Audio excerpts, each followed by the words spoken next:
ہمارے ساتھ اس وقت ٹیلی فون لائن پر موجود ہیں عرفان صاحب. السلام علیکم. جی وعلیکم السلام. عرفان صاحب, آرٹیکل 60A کی تشریح کے بعد ایک بڑا جو ہے سوال پیدا ہو گیا. فواد چوہدری صاحب کہہ رہے ہیں شہباز شریف جو ہیں وزیر اعظم نہیں رہے اور حمزہ شہباز بھی وزیر اعلیٰ نہیں رہے. آپ اس تشریح سے کتنا اتفاق کرتے ہیں, کتنا نہیں کرتے؟ نہیں ایسا دیکھیں, یہ بار بار کہا جا رہا ہے سپریم کورٹ کا فیصلہ, سپریم کورٹ کا فیصلہ. یہ فیصلہ نہیں ہے, یہ سپریم کورٹ نے رائے دی ہے ایڈوائزری جورسڈکشن میں, اس کی حیثیت ہرگز فیصلے کی نہیں ہے. اور دوسری بات یہ ہے کہ یہ 3 ججز کی جو رائے ہے یہ آئینی طور پر درست نہیں ہے, بلکہ وہ جو 2 جج صاحبان ہیں ان کی رائے درست ہے. تو لہٰذا یہ حکومت وقت پہ منحصر ہے کہ وہ اس رائے کو مانتے ہیں کہ نہیں مانتے. ہاں, اگر وہ اس کو ڈسپیوٹ نہیں کرنا چاہتے اور سیاسی طور پہ الیکشن میں چلے جاتے ہیں تو وہ معاملہ ڈیفرنٹ ہے. لیکن اگر آپ قانونی اور آئینی طور پہ دیکھیں تو یہ 3 ججز کی رائے جو ہے وہ آئین سے مطابقت نہیں رکھتی. جو 3 ججز کی رائے ہے وہ آئین سے مطابقت نہیں رکھتی اور ہر رکن کو یہ حق حاصل ہے کہ وہ اپنی مرضی کے مطابق ووٹ کاسٹ کرے. آپ اس تشریح کے ساتھ جا رہے ہیں جو سیاسی جماعتیں جو ہیں اور پاکستان تحریک انصاف کی جو مخالف سیاسی جماعتیں تھیں انہوں نے سپریم کورٹ میں لی تھی. میں ان کی طرف نہیں جا رہا. آئین میں کہیں نہیں لکھا ہوا کہ منحرف ارکان جو ان کا ووٹ کاؤنٹ نہیں ہوگا. یہ اپنے پاس سے انہوں نے بات کر دی ہے, انہوں نے آئین میں ترمیم کر دی ہے سپریم کورٹ, یہ ترمیم نہیں کر سکتے. اچھا چلیں, یہ آپ یہ کہہ رہے ہیں کہ یہ فیصلہ نہیں ہے بلکہ یہ رائے ہے, اس پر عمل کرنا یا نہ کرنا حکومت کی مرضی ہے. لیکن اگر صدر مملکت اس رائے پر عمل کرتے ہوئے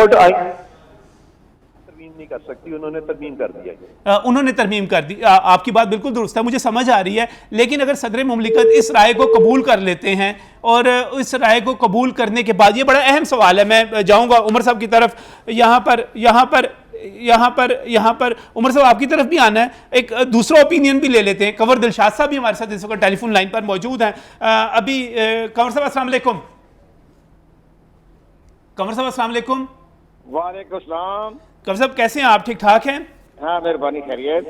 یہ ابھی عرفان قادری صاحب ہمارے ساتھ موجود تھے, وہ کہہ رہے تھے کہ یہ سپریم کورٹ کا فیصلہ نہیں ہے, یہ رائے ہے اور حکومت وقت پہ ڈیپینڈ کرتا ہے کہ اس کو تسلیم کرے یا نہ کرے.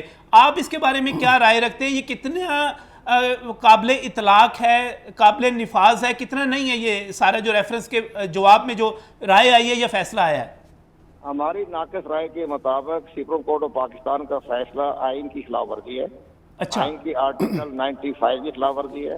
اور سب سے بڑی بات یہ ہے کہ سپریم کورٹ آف پاکستان کو کوئی رائٹ نہیں ہے کہ کسی کو ووٹ کو کاؤنٹ نہ کرنے کی ہدایت نہیں جاری کر سکتی سپریم کورٹ آف پاکستان. یہ صرف پارلیمنٹ کا کام ہے. پارلیمنٹ قانون سازی کر کے اس طرح کے قانون پاس کر سکتی ہے, آرٹیکل 63 میں ترمیم بھی کر سکتی ہے. لیکن سپریم کورٹ آف پاکستان کے پاس کوئی آئینی اختیارات نہیں ہیں کہ کسی کا ووٹ کاسٹ کرنے سے روکا جائے.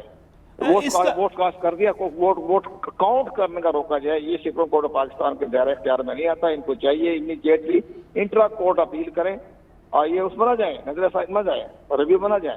انٹرا کورٹ اپیل کریں, 7 رکنی بینچ بیٹھے, اس پر فیصلہ کریں کہ جناب یہ تو آئین کی خلاف ورزی ہو گئی ہے, آپ تو آئین کی خلاف ورزی نہیں کر سکتے. رائے دے سکتی ہے, مشورہ دے سکتے ہیں, اپنے دماغ دے سکتے ہیں, بھائی ایڈوائزری دماغ ہو سکتے ہیں, اس کی کوئی آئینی اور قانونی حیثیت کوئی نہیں ہے. اچھا, اگر صدر مملکت اس رائے کو قبول کر لیتے ہیں اور اس کے نتیجے میں وہ جو ہے اعتماد کا ووٹ لینے کے لیے کہہ دیتے ہیں, کیونکہ ایک نئی آئینی قانونی جنگ شروع ہونے جانے لگ رہی ہے کہ یہ شروع ہو جائے گی, اس کی کیا پوزیشن ہوگی پھر؟ مملکت تو اگر ووٹ کا اعتماد کا ووٹ لینا کہیں گے تو وہ تو قومی اسمبلی کے لیے کہیں گے نا, وفاق کے وزیر اعظم کو کہیں گے نا, صوبائی اسمبلی میں تو نہیں کہہ سکتے. صحیح. میرے مملکت کا دائرہ کار تو صرف وفاق تک ہی ہے نا. وفاق میں کہہ سکتے ہیں کہ پرائم منسٹر کو کہیں گے جی آپ اعتماد کا ووٹ لیں, اعتماد کا ووٹ لے لیں. انہوں تو اتحادیوں سے ووٹ لے کر حکومت بنائی ہے نا. انہوں تو پی ٹی آئی کے جو انحراف شدہ تھے جن کو الیکشن اس نے کلیئر بھی کر دیا, ان کے ووٹ سے حکومت نہیں بنی ہے نا, وفاقی حکومت. یہ بات آپ کی بات بالکل ٹھیک ہے. قومی اسمبلی میں کنور صاحب بالکل درست کہہ رہے ہیں کہ قومی اسمبلی میں کوئی منحرف ووٹ جو تھا شامل نہیں کیا گیا جب یہ چینج ہوئی ہے اور نئے پرائم منسٹر جو ہیں شہباز شریف آئے ہیں. لیکن اگر ہم پنجاب اسمبلی کی طرف آتے ہیں تو وہاں پر تو پاکستان تحریک انصاف کے جو ارکان اسمبلی تھے ان کے ووٹ لیے گئے, شامل کیے گئے, پھر ان کے خلاف ریفرنس چلا گیا. اس پر کیا کمنٹ کریں گے آپ؟ اس پہ ہوگا یہ امیڈیٹلی جائیے پنجاب گورنمنٹ کو انٹرا کورٹ اپیل کر دیں, اور جب تک انٹرا کورٹ اپیل کا فیصلہ نہیں آئے گا تو حمزہ شہباز کی گورنمنٹ برقرار رہے گی. اس وقت تک جب تک انٹرا کورٹ کا فیصلہ نہیں آ جاتا تو وہ ظاہر ہے کہ وہ تو بڑا اہم فیصلہ ہوتا ہے. پنجاب میں تو گورنر نہیں ہے. اگر پنجاب میں گورنر ہوتا تو وہ یہ کہہ سکتا تھا حمزہ شہباز کو بھی آپ اعتماد کا ووٹ لیں، لیکن وہاں تو گورنر بھی نہیں ہے.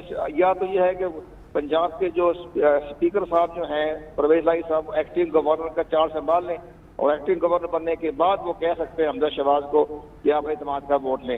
لیکن اتنے عرصے میں امیڈیٹلی عرفان قادر صاحب تائید کرے گا انشاءاللہ ہماری، تو وہ امیڈیٹلی انٹرا کورٹ جو ہے وہ سپریم کورٹ میں اپیل کرتے ہیں، 7 رکنی بینچ بیٹھے گا، وہ فیصلہ جو ہے وہ کرے، اس کے بعد دیکھا جائے گا. اچھا ویسے آپ بڑی دلچسپ بات کر رہے ہیں، چونکہ آپ ساری اس گیم کو سمجھتے ہیں کہ اس وقت کیا چل رہی ہے. اگر پرویز الہی صاحب قائم مقام گورنر کے طور پہ ذمہ داریاں سنبھالتے ہیں، اس کے ساتھ ہی جو پنجاب اسمبلی ہے وہ ڈپٹی اسپیکر کے حوالے ہو جائے گی، اور دوست بزاری صاحب جو ہیں وہ مسلم لیگ نون کا ساتھ دے رہے ہیں، تو میرا خیال ہے یہاں پر بھی کچھ کھچڑی سی پک جائے گی. ایسا ہی نہیں نظر آ رہا آپ کو؟